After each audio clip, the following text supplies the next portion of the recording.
Halo Sobat Sains Farmasi, pada video kali ini kita akan membahas tentang konsep dasar farmakologi dan interaksi antara berbagai ilmu tadi ya Sobat ya dengan farmakologi.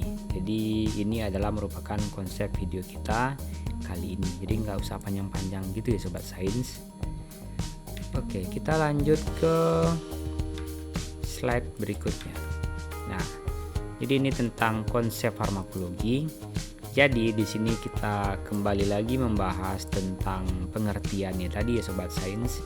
Jadi kalau kita jabarkan lagi daripada video yang kemarin, di mana itu adalah pengertian farmakologi merupakan ilmu yang mempelajari tentang obat dan pengaruhnya terhadap fungsi fisiologis organ melalui proses kimia ataupun proses molekular sel yang mengaktifasi ataupun menghambat dari proses yang ada di dalam tubuh.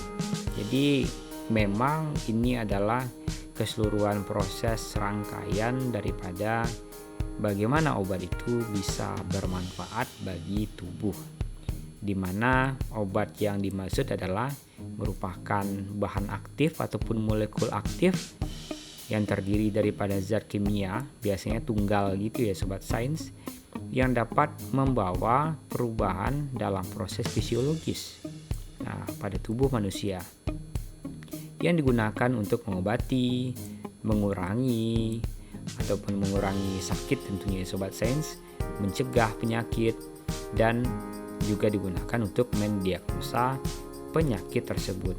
Jadi ada beberapa syarat ya Sobat Sains yang bisa dikatakan dia memiliki kemampuan sebagai obat. Jadi yang pertama itu dia harus mempunyai aktivitas biologis. Nah, harus punya efek ya Sobat Sains.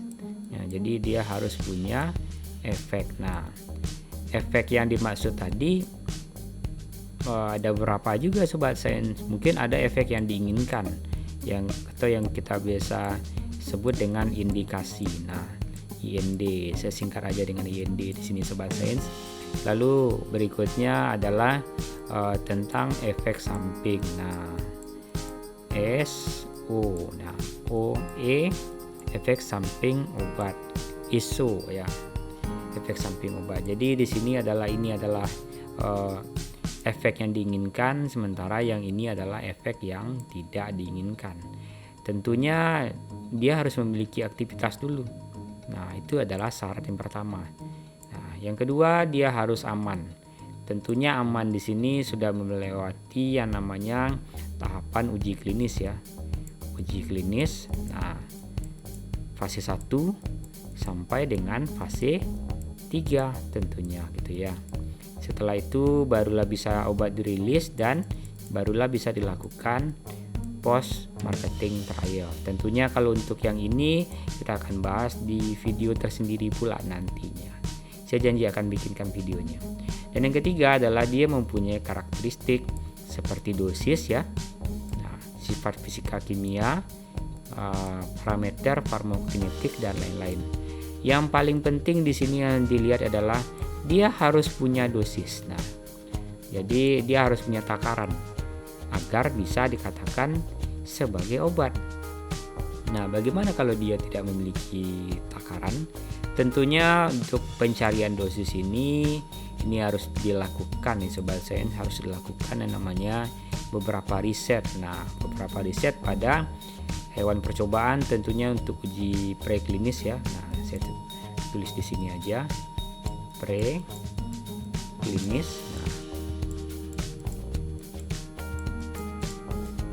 Nah, ini kita pakai hewan-hewan percobaan gitu ya Sobat Sains. Ada tikus, ada mencit, ada kelinci tentunya.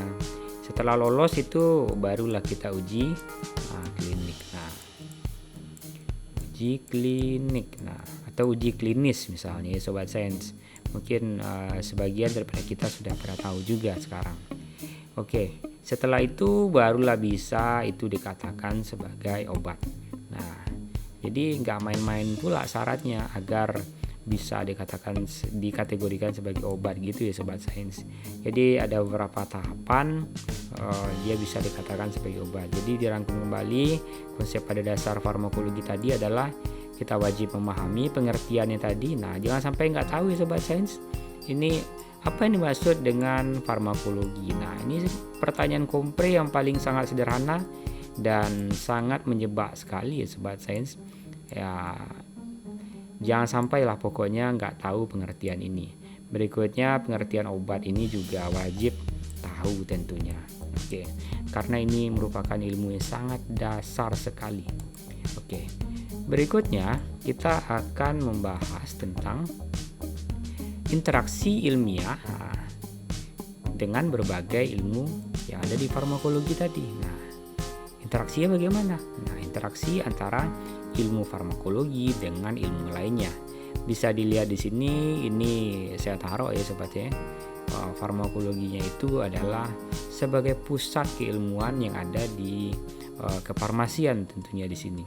Kalau teman-teman yang nonton di sini berasal daripada bidang keilmuan yang lain ya sobat ya, misalnya keperawatan ataupun kedokteran ataupun kebidanan, dalam hal ini sama saja materinya Sobat Sains, namun berbeda tipis saja karena kita di sini berbicara tentang obat ya. Kita berbicara tentang obat di sini. Tentunya kita yang berada di lingkungan kesehatan pastinya mau nggak mau, suka nggak suka pasti ngebahas yang namanya obat ini. Nah, oke, kembali kita ke topik lagi. Ini farmakologi itu sangat berhubungan langsung dengan terapi. Nah, terapi pengobatan ataupun terapi daripada proses kesembuhan pasien. Dan berikutnya, karena si farmakologi tadi ya itu memakai beberapa obat-obatan, tentunya ilmu kimia medisinal itu akan berpengaruh terhadap keberlangsungan daripada farmakologi itu sendiri. Dan itu prosesnya ataupun keberpengaruhannya adalah bolak-balik. Nah, saya tuliskan di sini lagi, itu bolak-balik. Artinya dia saling mempengaruhi tentunya. Di mana kedua hal tadi diperantarai oleh beberapa bidang ilmu lainnya seperti halnya fisika, matematika, statistik, kimia, dan biokimia untuk kategori kimia tentunya di sini ataupun ilmu sains lainnya. Berikutnya ada ilmu biologi, fisiologi, mikrobiologi, farmakognosi, dan fitokimia. Keseluruhan bidang ilmu ini itu berpengaruh langsung terhadap farmakologi tadi ya Sobat Sains, baik itu farmakologi secara sains ataupun farmakologi secara klinik. Nah, dan ilmu-ilmu seperti halnya farmaseutik, kimia farmasi, dan biofarmasi juga memberikan pengaruh terhadap farmakologi itu sendiri ya Sobat Sains. Jadi sangat banyak ketercampuran antara bidang ilmu lain ataupun keterkaitan dan keterikatan antara ilmu lainnya dengan bidang ilmu farmakologi. Dan berikutnya yang tidak bisa kita abaikan adalah pengaruh daripada bidang ilmu toksikologi dan patologi. Seperti yang kita ketahui, patu itu kelainan ya sobat ya, kelainan ataupun kesalahan. Artinya logi itu keilmuan, artinya kita mempelajari semua yang berhubungan dengan pengkodean ataupun kesalahan-kesalahan yang bisa menyebabkan ataupun pencetus daripada penyakit itu sendiri, daripada setiap penyakit yang ada pada pasien. Jadi ini berpengaruh langsung terhadap farmakologinya juga, dan juga berpengaruh terhadap patu ataupun terapinya tadi. Oke. Mungkin kalau teman-teman yang masih bingung ya dengan penjelasan ini, silahkan komen aja di bawah ya Sobat Sains. Oke, berikutnya adalah bagaimana pengembangan daripada farmakologi itu sendiri. Oke, daripada farmakologi itu sendiri, itu kita belajar yang namanya farmakologi molekular ya. Nah, jadi itu sudah masuk nanti ke tahapan yang lebih expert lagi. Tentunya kita akan membahas tentang tingkatannya ke organ dan sel molekul tentunya di sini. Oke sobat sains, mungkin itu aja video kita kali ini. Jangan lupa ya sobat ya untuk nge-like video ini ya, biar video ini bisa up lagi.